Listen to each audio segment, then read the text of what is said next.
Sa dulo ng isang baryo sa San Isidro, Batangas ay may isang matandang babae na ang pangalan ay Aling Marta.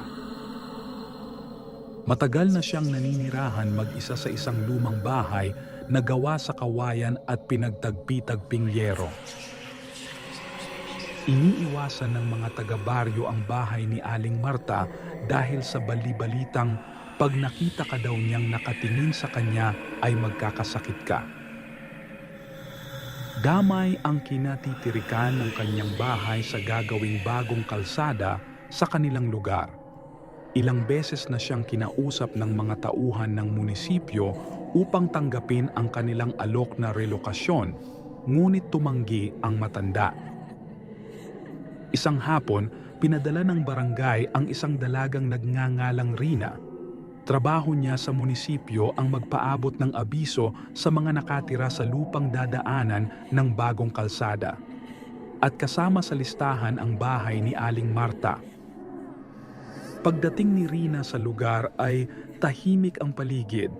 Ang mga puno ay parang nakatingin sa kanya at ang hangin ay amoy lupa at lumang usok. Agad siyang kumatok sa pintuan ngunit walang sumagot.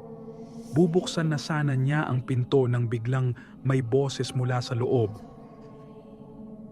Lubayan niyo ko, hindi ako papayag sa gusto niyo.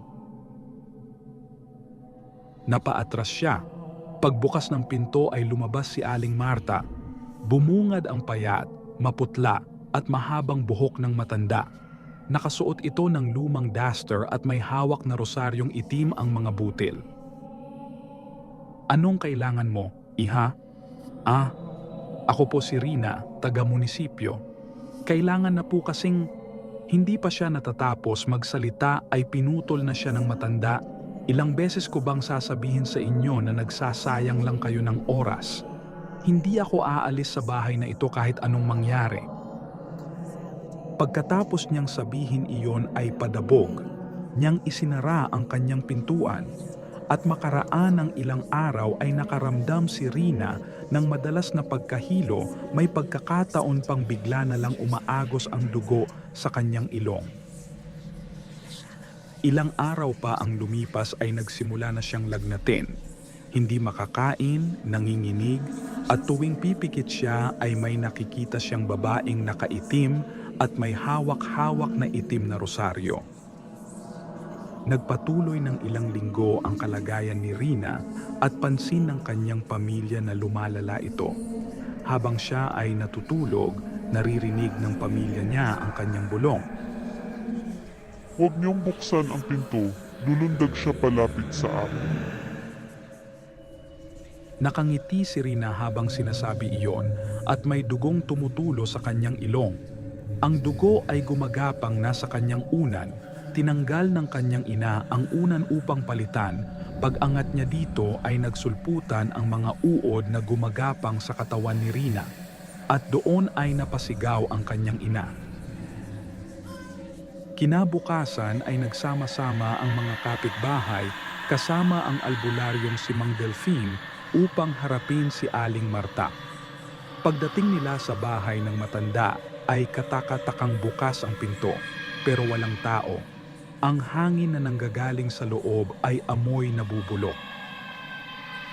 Sa gitna ng sala ay may bilog ng abo at asin at sa gitna nito ay may mga garapon na may lamang dugo. Bawat isa ay may pangalan ng mga taga-baryo at isa roon ang pangalan ni Rina. Sa ibabaw naman ng mesa ay may larawan niya nakatabi ang isang voodoo doll, may tusok ng mga karayom ang ulo, ilong at bibig nito. Pagdating nila sa kwarto ni Aling Marta ay tumambad ang katawan ng matandang wala ng buhay. May mga hiwa ng kutsilyo sa iba't ibang bahagi ng katawan na hinala ng mga taga roon ay kanyang ginawa upang malagyan ng dugo ang mga garapon na kanilang nakita. Tibayan nyo ang mga dasal nyo. Malakas ang sumpang ito, wika ni Mang Delfin. Inalay niya ang kanyang sarili sa demonyo upang mapanagot ang lahat ng taong nakasulat sa mga garapon. Binalot ng takot ang bawat isa sa kanila.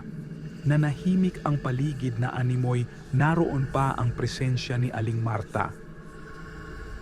Pagbalik nila sa baryo ay nalaman nilang wala na si Rina. Nanahimik ang bawat isa at nagluksa sa nangyari. Walang kasalanan ng anak ko, napag-utusan lang siya. Wika ng ina ni Rina. Ang bangkay naman ni Aling Marta ay inilibing sa likod ng simbahan. Pero pagkalipas ng 5 araw ay nawala ang bangkay. May nakakita raw na may isang babaeng nakaitim na pagalagala tuwing gabi, may kasamang itim na pusa at may hawak-hawak na garapon. Mula noon ay isa-isang nagkasakit ang mga taga San Isidro, lagnat na hindi gumagaling at nagdudugo ang ilong. Walang doktor na makapagpaliwanag kung anong sakit ang meron sa mga taga San Isidro. Ayon kay Mang Delphin, kapag ang isang mangkukulam ay nagkaroon ng hinanakit, isasama niya ito hanggang kabilang buhay.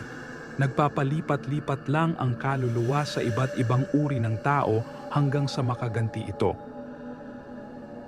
Hanggang ngayon, tuwing araw ng mga patay, sinasabing may mga kandilang biglang namamatay sa sementeryo ng San Isidro. At kung makakita ka ng itim na pusa na may pulang mata, ay huwag mo itong hahawakan dahil sa sandaling madikit ang kamay mo rito'y agad na aagos ang dugo sa iyong ilong, na siyang tanda na nalipat na sa iyo ang sumpa.